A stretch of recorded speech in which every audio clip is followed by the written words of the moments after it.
दो दिवसीय उत्तरकाशी के दौरे पर मुख्यमंत्री तीरथ सिंह रावत काशी विश्वनाथ मंदिर में रुद्राभिषेक के बाद किया दर्शन पूजन। प्रदेशवासियों के उत्तम स्वास्थ्य की कामना। मोदी सरकार के 7 साल पूरे होने पर उत्तराखंड में बीजेपी ने की सेवा संगठन 2 अभियान की शुरुआत। बीजेपी प्रभारी और प्रदेश अध्यक्ष ने ग्रामीणों को बांटी कोरोना किट। महंगाई और बदहाल स्वास्थ्य सेवाओं को लेकर प्रदेश भर में कांग्रेस ने रखा उपवास। केंद्र की मोदी सरकार के खिलाफ जताया रोष।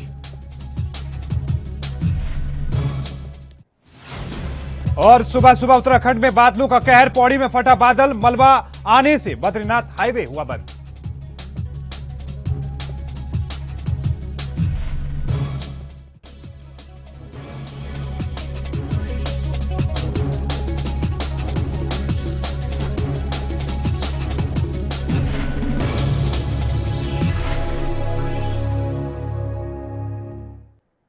नमस्कार, एएनबी न्यूज देख रहे हैं आप। मैं हूं मोहित चौधरी और आप सभी का स्वागत है। आप लोग उत्तराखंड में रुक करते हैं खबरों का। उत्तराखंड के मुख्यमंत्री तीरथ सिंह रावत रविवार को देवभूमि उत्तरकाशी के दौरे पर रहे। इस दौरान मुख्यमंत्री रावत ने उत्तरकाशी में स्थित प्राचीन श्री काशी विश्वनाथ मंदिर में रुद्राभिषेक पूजन किया। साथ ही प्रदेशवासियों के उत्तम आरोग्य और सुख समृद्धि के लिए प्रार्थना की। आपको बता दें कि मुख्यमंत्री तीरथ सिंह रावत 2 दिवसीय दौरे पर उत्तरकाशी पहुंचे हैं, जहां पर मुख्यमंत्री तीरथ सिंह रावत ने शनिवार को सबसे पहले GMVN बड़कोट में बनाए गए कोविड केयर सेंटर पहुंचकर व्यवस्थाओं का वहां पर जायजा लिया। उन्होंने बड़कोट CHC में अल्ट्रासाउंड मशीन देने का आश्वासन दिया। इसके बाद CHC नौगांव का निरीक्षण किया।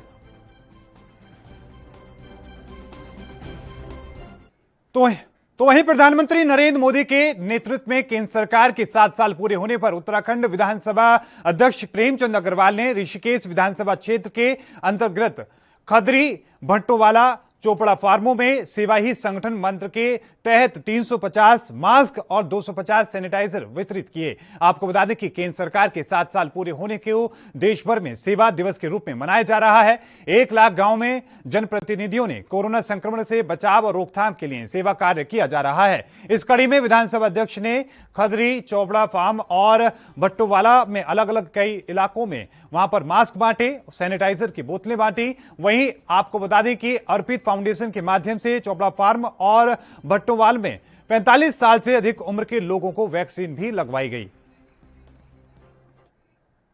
उत्तराखंड बीजेपी के प्रदेश प्रभारी दुष्यंत कुमार गौतम ने हरिद्वार के भारापुर बहरी गांव में सेवा ही संगठन 2 अभियान की शुरुआत की। इस मौके पर उनके साथ उत्तराखंड बीजेपी के प्रदेश अध्यक्ष मदन कौशिक भी मौजूद रहे। इस दौरान एक कार्यक्रम का आयोजन किया गया, जिसमें सैकड़ों ग्रामीणों को कोरोना सुरक्षा किट का वितरण भी किया गया।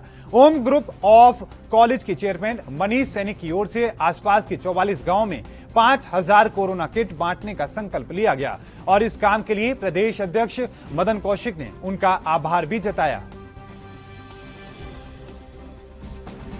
पार्ट 2 के अंतर्गत आज हमारे प्रभारी सांसद राष्ट्रीय महासचिव आदरणीय गौतम जी के द्वारा यहाँ सेवा का जो एक काम शुरू किया था, आदरणीय जो हमारे सैनी जी हैं खड़े यहाँ, मुनीष जी ने एक हॉस्पिटल भी चलाया, मुनीष जी ने कार्यक्रम किया और उन्होंने 5000 किट के वितरण का संकल्प लिया। इसकी शुरुआत आदरणीय प्रभारी जी ने की। वहीं राजधानी देहरादून में शनिवार को 18 से 44 साल वालों का टीकाकरण पूरी तरीके से ठप रहा। एक भी केंद्र पर इस आयु वर्ग वालों को टीका नहीं लगा। वहीं रविवार को भी जिले के सरकारी केंद्रों पर किसी को टीका नहीं लगा। दूसरी ओर मैक्स अस्पताल की ओर से दून क्लब में 1300 से ज्यादा लोगों को टीका लगाया गया। वहीं 45 वर्ष से ज्यादा वालों का टीकाकरण जारी रहा। देहरादून जिले में कोविशील्ड वैक्सीन के लिए 15-25 केंद्र बनाए गए थे, लेकिन कहीं भी 18 से 44 साल वालों का टीका उपलब्ध न होने के कारण टीकाकरण पूरी तरीके से ठप रहा।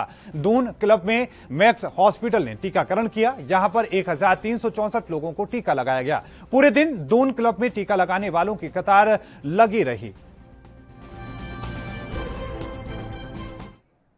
राजधानी देहरादून समेत उत्तराखंड के कई इलाकों में शनिवार देर रात और रविवार तड़के भारी बारिश हुई। इसी क्रम में बादलों ने राज्य के पौड़ी जिले में कहर बरपाया। यहां पर श्रीनगर रोड पर बेंगवाड़ी गांव में रविवार तड़के बादल फूट गया। बादल फटने की घटना से पौड़ी श्रीनगर रोड पर यातायात पर पूरी तरीके से बाधा पड़ गया। आपको बताएं कि जानकारी के मुताबिक तड़के करीब 3:30 बजे ये घटना हुई। हालांकि किसी के हताहत होने की खबर नहीं है। 2 पहिया वाहन लापता है। आपको यह भी बताते चले कि वहीं एक गौशाला में फंसे 3 जानवरों को सुरक्षित निकाला जा चुका है। सूचना पर पहुंची पुलिस और प्रशासन की टीम राहत बचाव कार्य में लग चुकी है। क्षेत्र के राजस्व उप निरीक्षक की सुबह 7:30 बजे तक घटनास्थल पर न पहुंचने से ग्रामीणों ने कड़ा आक्रोश जाहिर किया। उन्होंने कहा कि राजस्व उप निरीक्षक इससे पहले भी कई मौकों पर गैर जिम्मेदारी दिखा चुके हैं। प्रधान ने उनके खिलाफ कार्रवाई करने की मांग की है। आज लगभग 3:45 बजे की घटना है। श्रीनगर पौड़ी मार्ग पर एक बैंगवाड़ी नामक जगह पे बादल फटने की सूचना मिली थी। सूचना पाकर पुलिस और प्रशासन की टीम वहां पर पहुंची तो पाया कि वहां पर वास्तव में ये घटना घटी है। इस घटना के घटने से किसी प्रकार की जान माल का नुकसान नहीं हुआ है। कुछ जानवर वहां पर गौशाला में फंसे थे जिसे टीम द्वारा रेस्क्यू कर लिया गया है और मार्ग अवरुद्ध था, उसको भी जेसीबी के द्वारा खोल दिया गया है। अब स्थिति सामने 3:30 बजे की घटना रात की। अच्छा, तो नुकसान तो बहुत ज़्यादा हुआ। सारे 4-5 खेत बह गए हमारे।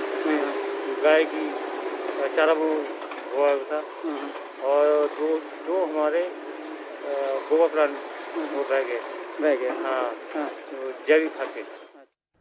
तो वहीं उत्तराखंड में स्वास्थ्य सेवाओं की कमी और बढ़ती महंगाई के विरोध में रविवार को कांग्रेस उपवास पर रही। प्रदेश भर में जिला, ब्लॉक, नगर मुख्यालयों में कांग्रेस कार्यकर्ता सांकेतिक उपवास पर रहे और उन्होंने सरकार के खिलाफ मोर्चा खोल दिया। देहरादून में कांग्रेस प्रदेश अध्यक्ष प्रीतम सिंह और हल्द्वानी में नेता प्रतिपक्ष डॉक्टर इंदिरा हृदयेश कार्यकर्ताओं के साथ उपवास पर बैठे रहे। आपको बता दें कि कांग्रेस प्रदेश अध्यक्ष प्रीतम सिंह के आह्वान पर 30 मई को कांग्रेस कार्यकर्ता सांकेतिक उपवास पर बैठे रहे। प्रीतम सिंह ने कहा कि कोरोना महामारी में प्रदेश में स्वास्थ्य सेवाएं ध्वस्त हो चुकी हैं। वहीं बढ़ती महंगाई से आम लोग परेशान हैं। प्रदेश सरकार ने स्वास्थ्य सेवाएं उपलब्ध न करा पाने की वजह से लोगों में नाराजगी है और न ही महंगाई रोकने में सरकार सफल रही है। उन्होंने कहा कि सरकार महंगाई को रोकने में भी असफल रही है। इसके विरोध में कांग्रेस रविवार को प्रदेश भर में सांकेतिक उपवास पर रहे। नए कीर्तिमान इस उत्तराखंड के अंदर स्थापित करने का काम, और मैं कह सकता हूं कि वो अपनी छवि जो है अंतर्राष्ट्रीय छवि बनाना चाहते हैं। अरे मुख्यमंत्री जी, कम से कम अधिकारियों से पूछ तो लीजिए कि पहले राशन कार्ड पर 13 रुपये 60 पैसे किलो जो है चीनी जो है उपभोक्ता को मिलती थी। बड़ा अफसोस है कि मुख्यमंत्री को ज्ञान ही नहीं है। कह रहा आजादी के बाद कभी आज तक चीनी नहीं मिली, मैं ही चीनी दे रहा हूँ और वो भी 3 महीने के लिए। ये ज्ञान का अभाव नहीं तो और क्या है?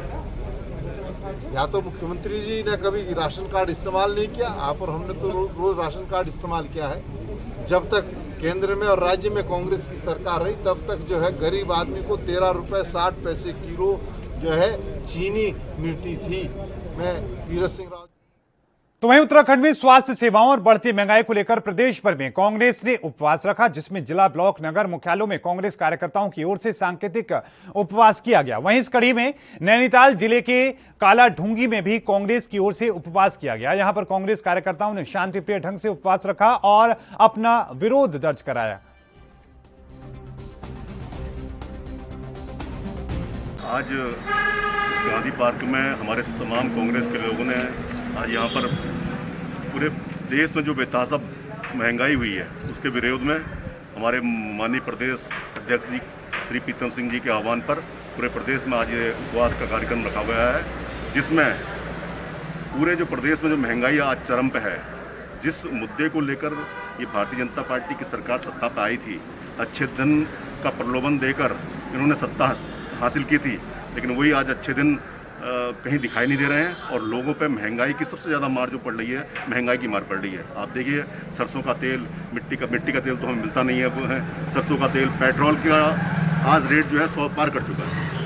सरसों का तेल 200 रुपये लीटर हो गया है। तमाम चीज़ों में जो महंगाई आज बढ़ रही है, आज चाहे वो दालों को ले लीजिए, उठा लीजिए, आज चाहे गैस सिलेंडर के दाम ले लीजिए, सब में जो बेतहाशा।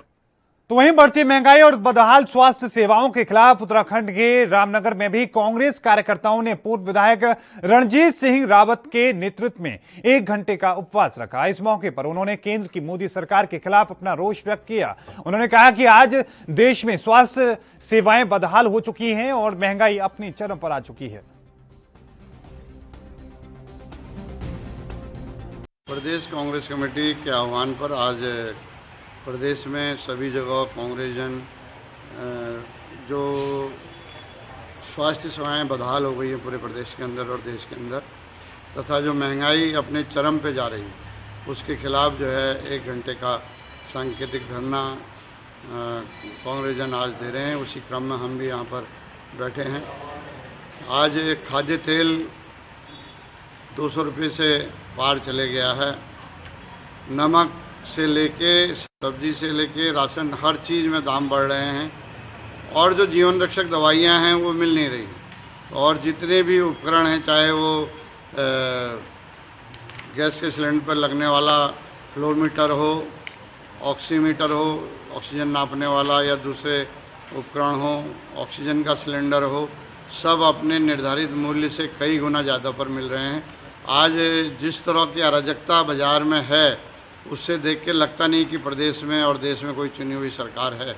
या तो सरकार अपना एहतराम खो चुकी है, विश्वास खो चुकी है, या वो सरकार की मिलीभगत से ही ये। उत्तराखंड में 1 जून से कोविड कर्फ्यू में आंशिक ढील देने की संभावना है। सरकार दुकानों के खुलने के समय को बढ़ाकर और सप्ताह में 1 से अधिक दिन खोले जाने का फैसला ले सकती है। 31 मई को प्रदेश सरकार कोविड कर्फ्यू को आगे बढ़ाने का फैसला लेगी। इसका राज्य को फायदा हुआ है। आपको बता दें कि कोविड कर्फ्यू लागू होने के बाद प्रदेश में कोरोना संक्रमितों के मामलों में लगातार कमी देखने को मिली है। सरकारी सूत्रों ने संकेत दिए हैं कि 1 जून से कोविड कर्फ्यू में आंशिक ढील दी जा सकती है। ये ढील कैंटोनमेंट जोन से बाहर दी जाएगी। ये रियायत परचून की दुकानों को खोलने के समय को बढ़ाने या फिर सप्ताह में 1 से ज्यादा दिन के लिए दुकान खोलने की अनुमति के तौर पर सामने आ सकती है। दुकानों को खोलने के संबंध में व्यापारी वर्ग का भी सरकार पर लगातार दबाव बना रहा है। विपक्षी दल कांग्रेस ने भी कर्फ्यू में आंशिक रियायत देने की हिमायत की है। जानकारों का मानना है कि कर्फ्यू कोरोना की चैन तोड़ने में सहायक रहा, लेकिन अब भी कोरोना संक्रमण के हालात सामान्य नहीं हुए हैं। आपको बता दें कि राज्य के 13 में से 12 जिलों में 387 कैंटोनमेंट जोन हैं। और इस बीच रुकेंगे एक छोटे से ब्रेक लें। ब्रेक के उस पार भी खबरों का सिलसिला लगातार जारी है।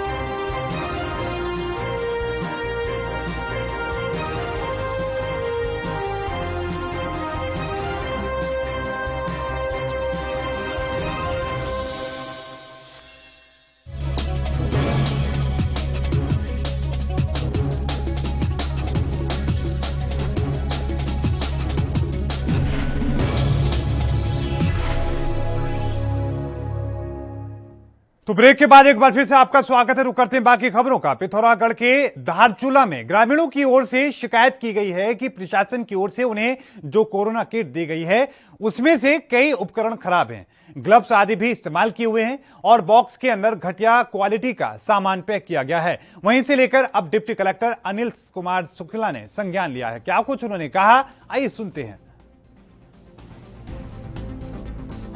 हाँ, ग्रामीणों के द्वारा शिकायत की गई है कि जो विभिन्न संस्थाओं या व्यक्तियों के द्वारा वो राहत किट के रूप में बांटे जा रहे हैं, उसमें जो है ग्लव्स, मास्क यूज किए हुए हैं, दवाएं जो हैं उसकी लो क्वालिटी है और जो उपकरण इत्यादि दिए गए हैं वो चल नहीं रहे हैं।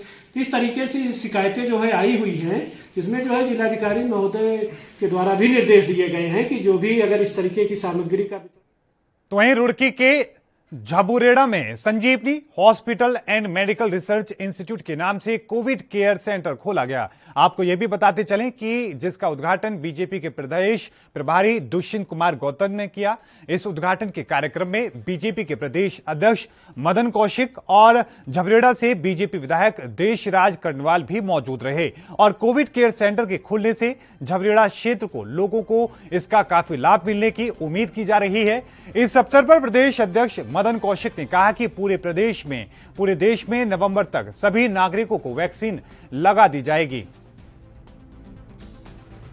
कोविड-19 के लिए और ऑक्सीजन के साथ यहाँ कोविड के लिए एक हॉस्पिटल का शुरुआत की गई है। प्रारंभ में ऐसा बताया गया है कि 20 बेड होंगे और उसके बाद ये 100 बेड तक जाने की संभावना बनेगी। यहाँ के विधायक जी देशराज करणवाल और स्कूल के जो प्रबंध संचालक हैं त्रिपाठी जी, उन्होंने मिलकर इस सारे हॉस्पिटल का इस क्षेत्र के लिए बड़ा उपयोग होगा ऐसे विचार करके बनाया है। आज कोविड के संक्रमण काल में भारतीय जनता पार्टी के कार्यकर्ता कहीं भी हों, विधायक हों, सांसद हों या किसी भी रूप में, उनका प्रयास है कि ज़्यादा से ज़्यादा इस प्रकार के कोविड केयर सेंटर और अन्य सेवा के काम में लगना है।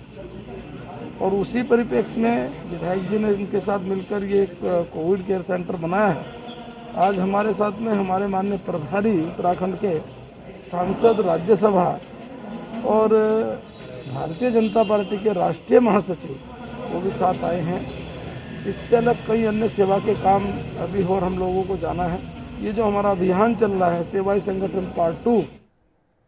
उत्तराखंड के रामनगर विधायक दीवान सिंह बिष्ट ने बताया कि केंद्र में बीजेपी के 7 साल पूरे होने पर सेवा ही संगठन कार्यक्रम चलाया जा रहा है और इसी कार्यक्रम के तहत रामनगर विधानसभा क्षेत्र में कार्यकर्ता कोरोना काल में जुटे हुए लोगों को मास्क और सैनिटाइजर का वितरण कर रहे हैं। इसके अलावा कार्यकर्ता क्षेत्रों में जाकर राशन और अन्य सामान का वितरण करते हुए कोरोना वैक्सीन लगवाने के लिए लोगों को जागरूक कर रहे हैं। साथ ही सरकार के निर्देशों का पालन कराने के लिए भी जनता से अपील की जा रही है। विधायक बिष्ट ने बताया कि कोरोना जैसी महामारी से जंग जीतने को लेकर जनता का सहयोग बेहद जरूरी है।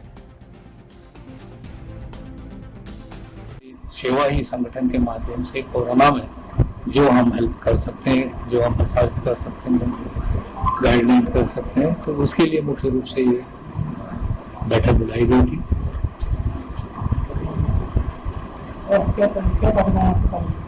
कल के कार्यक्रम की जगह जगह हम लोग लोगों को मोटिवेट करेंगे कि इसमें टेस्टिंग कराएं, फिर इंजेक्शन लगवाएं और दूरी बनाए रखें, मास्क पहने।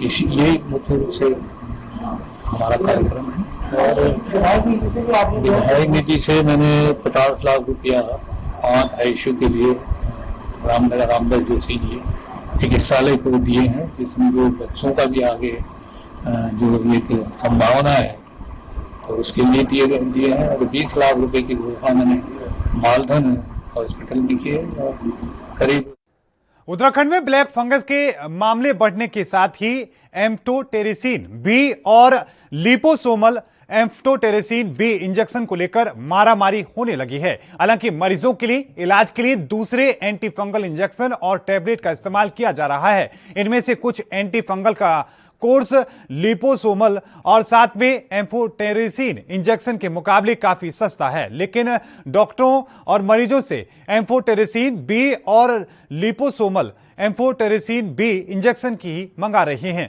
असल में एम्फोटेरिसिन फंगस को खत्म कर देता है, वहीं दूसरे एंटी फंगल केवल संक्रमण को बढ़ने से रोकते हैं। इसमें मरीज को ठीक होने में काफी समय लग सकता है। आपको बता दें कि हिमालय आयुर्विज्ञान संस्थान के ENT विभाग अध्यक्ष प्रोफेसर SS बिष्ट का कहना है कि ब्लैक फंगस के इलाज के लिए फंगी साइड और फंगी स्टेटिक दवाइयों का इस्तेमाल हो रहा है। फंगी साइडल दवा फंगस को पूरी तरीके से खत्म कर देती है, जबकि फंगी स्टेटिक दवा फंगस संक्रमण को बढ़ने से रोकती है। इसमें मरीज को ठीक होने में समय लगता है। प्रोफेसर बिष्ट ने बताया कि ये दवाइयां और ये इंजेक्शन बहुत ही महंगे होते हैं। ये फंगस को समाप्त करने में बेहद कारगर साबित होते हैं, इसलिए ये ब्लैक फंगस के इलाज के लिए चिकित्सकों की पहली पसंद होती है।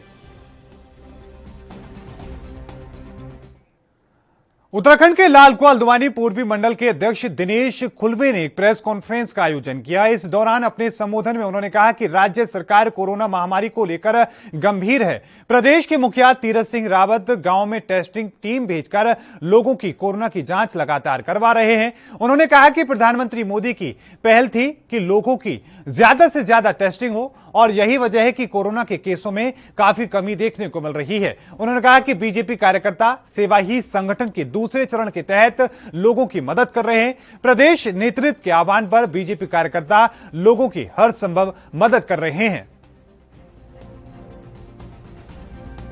सबसे अच्छा काम तो इस राज्य के मुख्यमंत्री आदरणीय तीरथ सिंह रावत जी के द्वारा किया जा रहा है। जिस तरीके से वो गाँवों की चिंता कर रहे हैं, गाँव में कोविड टेस्टिंग की टीमें जा रही हैं और अलग अलग स्थानों पर पूरे परिवारों का जिस तरीके से वो टेस्टिंग कर रहे हैं, यह एक सकारात्मक कार्य है। इससे कोरोना नियंत्रण में फ़र्क भी पड़ा है और मोदी जी का भी यही था कि टेस्टिंग बढ़ाई जाए और उस बात का पालन करते हुए इस राज्य में ये सरकार टेस्टिंग को निरंतर बढ़ा रही है, लोगों को सुविधाएं दे रही है, भोजन वालों को भोजन की व्यवस्थाएं कर रही है। और भारतीय जनता पार्टी का कार्यकर्ता, जो कि हमारा दूसरा चरण है, सेवा ही संगठन का दूसरा चरण है, उस चरण के तहत अपने प्रत्येक न सिर्फ सांसद, न सिर्फ एक सामान्य कार्यकर्ता, सांसद हों, विधायक।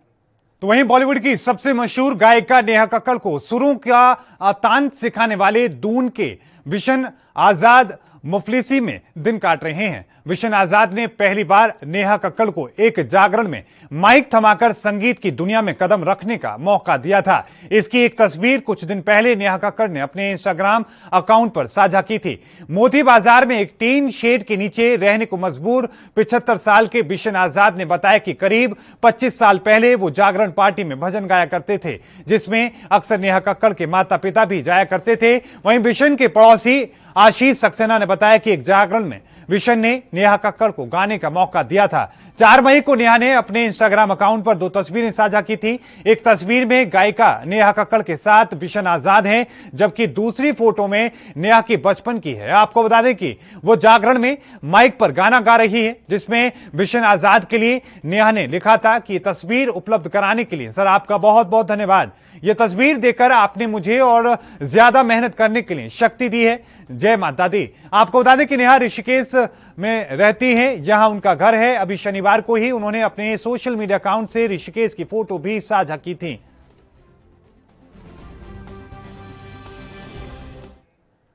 रुड़की के मंगलौर रोड पर स्थित एक हॉस्पिटल पर जिला प्रशासन और स्वास्थ्य विभाग की बड़ी कार्रवाई हुई, जिसमें एक खामियां मिलने पर अस्पताल प्रबंधन के खिलाफ बड़ी कार्रवाई की गई है। इस मौके पर जिलाधिकारी, ज्वाइंट मजिस्ट्रेट और साथ में सीएमएस समेत कई लोग मौजूद रहे। अस्पताल पर आरोप लगा था कि मरीजों से इलाज के नाम पर मोटी रकम वसूली जा रही है, जिसको लेकर स्वास्थ्य विभाग और जिला प्रशासन ने गंभीरता से लिया और इस पूरे मामले को लेकर कदम उठाया। इस पूरे मामले को लेकर कदम उठाते हुए वहां पर जांच पड़ताल के लिए छापेमारी की गई।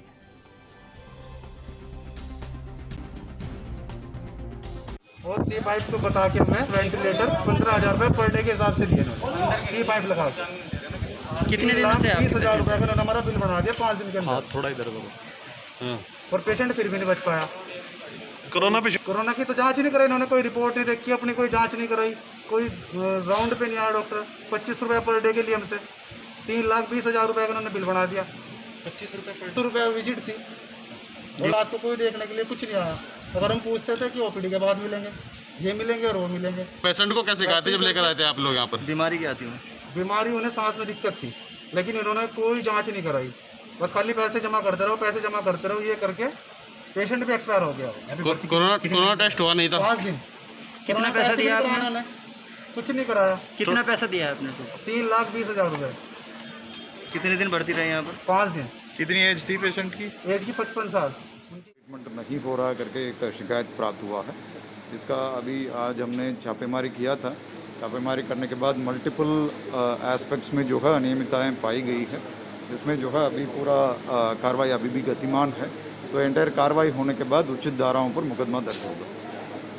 सर, क्या आपदा प्रबंधन में एपिडेमिक डिसीजेस कंट्रोल उत्तराखंड की जसपुर पुलिस ने नशे के खिलाफ कार्रवाई करते हुए एक महिला को गिरफ्तार कर लिया है। आपको बता दें कि उत्तराखंड पुलिस लगातार अवैध मादक पदार्थों के खिलाफ कार्रवाई कर रही है, जिसके चलते जसपुर के नई बस्ती मोहल्ले में लगातार इसको लेकर कार्रवाई की जा रही है। वहां पे आपको बता दें कि लगातार उत्तराखंड पुलिस इस तरह के मामलों को लेकर कदम उठा रही है और साथ में अलग अलग तरह की कार्रवाई कर रही है। वहीं महिला के पास से स्मैक बेचकर जमा किए गए 7,000 रुपए भी बरामद किए गए हैं। जसपुर कोतवाल जगदीश देवपा ने बताया कि एसएसपी के आदेश अनुसार नशे के विरुद्ध अभियान के अंतर्गत एक महिला को स्मैक के साथ में गिरफ्तार कर न्यायालय में पेश कर दिया गया है। उन्होंने कहा कि सट्टा चलाने वालों और नशे का कारोबार करने वालों की सूची तैयार की जा रही है। जो भी गलत काम करता पाया जा रहा है उसे बख्शा नहीं जाएगा।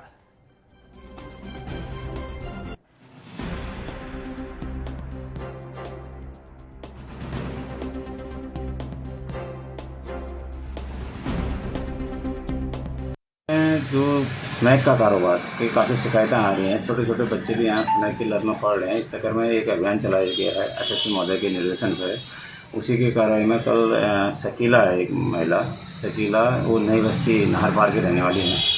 उनको उनकी शिकायत बहुत दिनों से चल रही थी। कल उनको 7 ग्राम उनसे बरामद हुआ और वो बेच रही थी और 7,280 रुपये उनसे नकद बरामद हुई और लिखा पढ़ी करके जेल भेज दी। इससे पूर्व भी उनका लड़का शाहरुख है, वो भी 146 ग्राम स्मैक में बंद किया गया था और वो परिवार पहले से लगा हुआ है। अभी पूछताछ के रखे हैं, उन्हें कई नाम उजागर कर रखे हैं, उनके खिलाफ भी कार्रवाई की जाएगी। लगातार अभियान चल रहा है, उसी के खिलाफ हमने पूरी सूची तैयार कर रखी है। सट्टा और स्मैक के खिलाफ पूरी सूची तैयार कर रखी है और उनके खिलाफ गुंडागर्दी की कार्रवाई की जाएगी। और इस बुलेटिन में अभी के लिए इतना ही। लगातार खबरों के लिए देखते रहिए एनबी न्यूज। मुझे दीजिए इजाजत, धन्यवाद।